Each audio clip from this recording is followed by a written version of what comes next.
Hey everybody, I'm Tom Vasel. Welcome to Lookback, a series where I go back and take a look at reviews that I did this week, a year, 5 years, 10 years, and 20 years ago. And I tell you what I think about the games now, if I think about them at all. So let's go back 20 years ago.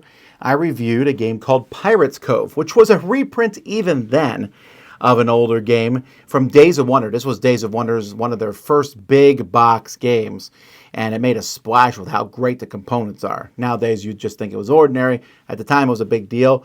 It is a very light game about building up a pirate ship, trying to go to the island that no one else is going to, but if you go there, you fight them. Silly fights, lots of fun, 8 out of 10.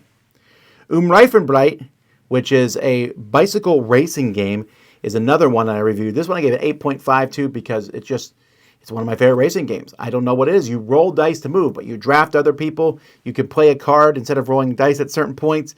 That's the whole game. It just works so well, not to mention 4 bikes that are going around. I just have a lot of fun playing this game. All right, 10 years ago, I took a look at several games. First, Canterbury.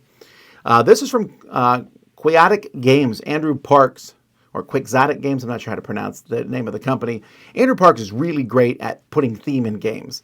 And then Canterbury came out, and it had no theme, like zero theme. Just building this very thing. I found it to be extremely boring. Didn't enjoy it at all. 4 out of 10.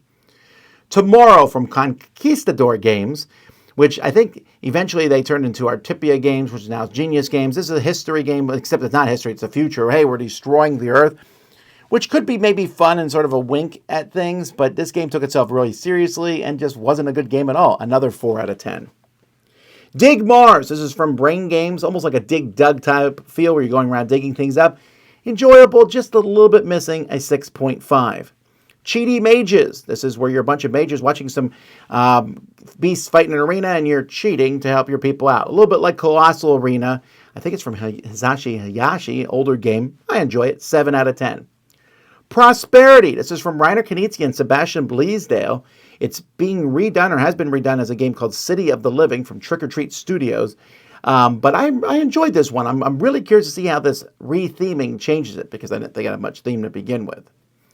Freedom the Underground Railroad. This is a cooperative game about helping slaves escape via the Underground Railroad, pre-Civil War. Very strong history. Really good stuff there. Tough game to play, right, as a theming, but really just, it treats the subject really well. I give this one an 8 out of 10.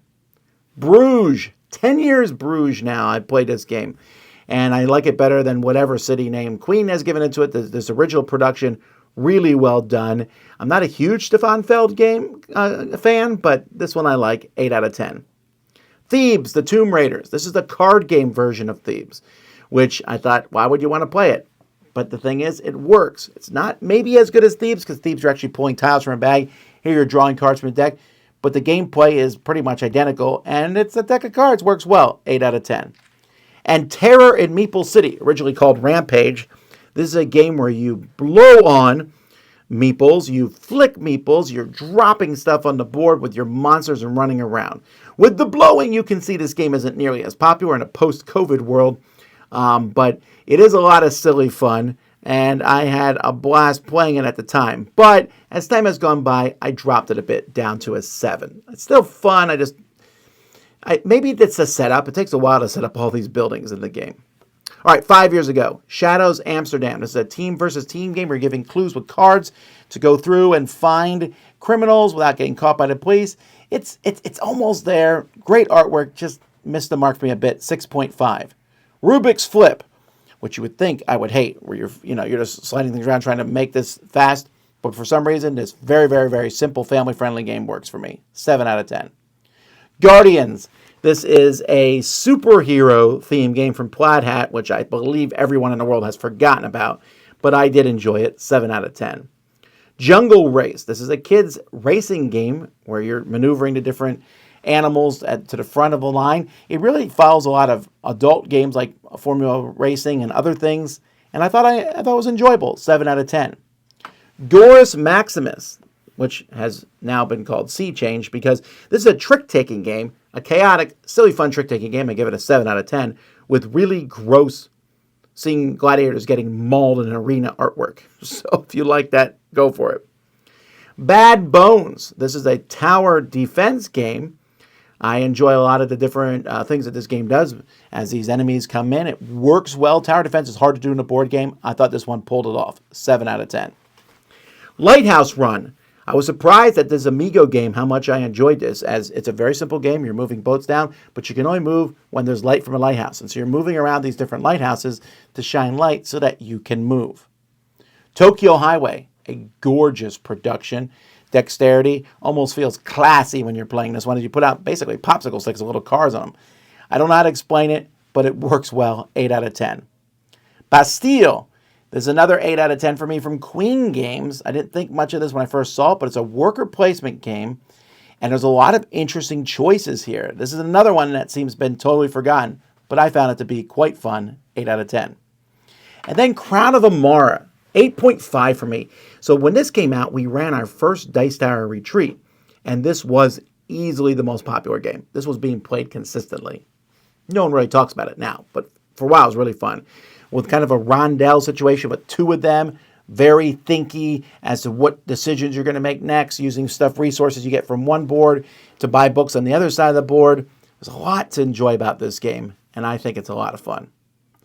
All right, last year I reviewed 13 Words, which was a party game in which there's 13 words and you're slowly eliminating them and using one word to help give a clue to the next one. That's enjoyable, but not amazing. 6 out of 10. Old Testament, or OT Fantasy Draft. This is a game based on fantasy realms. There's so many games with this drafting at this point in time, and then you get points.